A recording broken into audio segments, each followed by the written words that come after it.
अच्छा, आप शायर कैसे बने?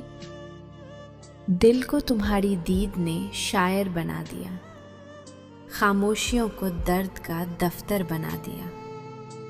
अपने लबों से नाम भी तेरा न ले सके, अश्कों ने हर सुखन को ही सागर बना दिया।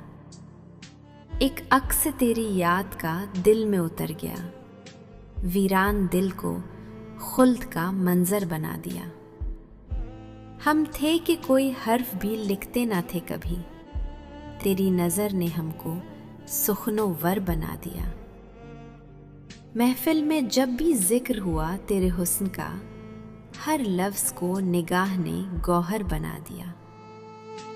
सहरा थी जिंदगी तेरी चाहत से पेशतर, दिल को तेरी तलब ने समंदर बना दिया।